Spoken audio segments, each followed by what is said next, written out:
কষাকষি বা শিবিরকে মাইনাস করা আমরা শুনছি, পড়ছি, দেখছি। আপনারা কি দেখছেন, ভিতরে কাউকে মাইনাস করা হচ্ছে? হ্যাঁ, সবচেয়ে মজার বিষয় হচ্ছে মানে আমাদের কাছে মনে হয় আর কি আমাদের রাজনৈতিক দলের সবচেয়ে বড় শক্তিমত্তার জায়গা হচ্ছে এটা, যে আমাদের ভিতরে মানে কোনো পীর নাই, যেই পীর কোনো একটা কথা বললে ওইটা অবনত মস্তকে সবাই মেনে নিবে, গণভবন থেকে যেই কথা আসবে ওই কথা পুরো বাংলাদেশ মাথা নিচু করে মেনে নিবে। বরং আমাদের ভিতরে এই পাওয়ার প্র্যাকটিসের যে একটা জায়গা, পলিসি মেকিংয়ের জায়গা, এই জায়গায় নিজেদের ভিতরে দর কষাকষি হয়, মত পার্থক্য হয়, এবং এটা আপনারা পর্যন্ত জানতে পারেন, কারণ আমরা ওই ওপেন স্পেসটা দেই। এটাই হচ্ছে আমাদের দলের ভিতরে ডেমোক্রেসির যে চেষ্টা বা ডেমোক্রেসির যে এনভায়রনমেন্ট, সেটা আমরা আপনাদেরকে একটা জিনিস ক্লিয়ারলি বলে দিই।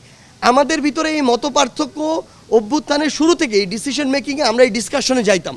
আমাদের ভিতরে প্রচুর যে কোনো একটা বিষয়কে সামনে রেখে প্রচুর যুক্তিতর্ক হয়, এবং ফাইনালি যখন একটা ডিসিশন হয় আমরা সবাই ওই ডিসিশনের উপরে দাঁড়িয়ে সিদ্ধান্ত বাস্তবায়নে যাই।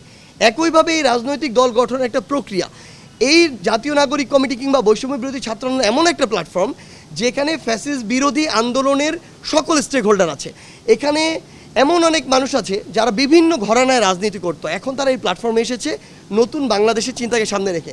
আমাদের ভিতরে যে মত পার্থক্য দেখছেন এটা সামনে আরও হবে, কিন্তু এই মত পার্থক্য শেষে আমরা যখন একটা ডিসিশনে আসব, আমরা বিশ্বাস করি এবং আপনারা দেখবেন আমরা ঐক্যবদ্ধভাবে যেই ফ্র্যাকশনের কথা আপনারা বলছেন এগুলো কোনো কিছুই থাকবে না, বরং খুব দ্রুততম সময়ের মধ্যে, আশা করি আগামী এক সপ্তাহের মধ্যে সকলে আমরা আবার ঐক্যবদ্ধভাবে পূর্ণ শক্তি নিয়ে বাংলাদেশের নতুন একটি ছাত্র জনতার রাজনৈতিক দল নিয়ে বাংলাদেশের ছাত্র জনতার যে কাঙ্ক্ষিত চাওয়া, আগামীর বাংলাদেশের চাওয়া, সেটা প্রতিষ্ঠার জন্য আমরা কাজ করে যাব। অ্যান্টিব্যাকটেরিয়াল অ্যাডিটিভ যুক্ত সেরা ওয়াটার ট্যাঙ্ক বিশুদ্ধ পানিতে ব্যাকটেরিয়া জন্মাতে দেয় না। তারিখ আছে, কোন তারিখে আসতে পারে কমিটি? আমরা তো আশা করছি ফেব্রুয়ারি 28 তারিখের মধ্যে, বাট হয়তো এটা 24, 25, 26 এর মধ্যে একটা হবে। আচ্ছা, আর শেষ প্রশ্ন, আজকে আওয়ামী লীগ হরতাল ডেকেছিল। আওয়ামী লীগের যে আজকে হরতাল আমরা দেখেছি যে অনেক বিভিন্ন জায়গায় তারা মিছিলের বিভিন্ন ছবি দেখেছে, তো সব মিলে আসলে নাগরিক কমিটি বা বৈষম্য বিরোধী ছাত্র আন্দোলনের পক্ষ থেকে বিষয়টা কেমনে দেখতেছে?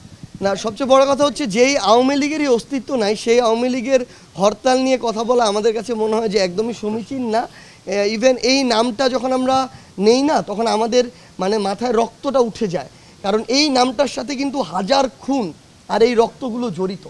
এই নামটার সাথে যখন আমরা নেই তখন আহত যোদ্ধাদের চেহারাটা এখনও চোখের সামনে আসে।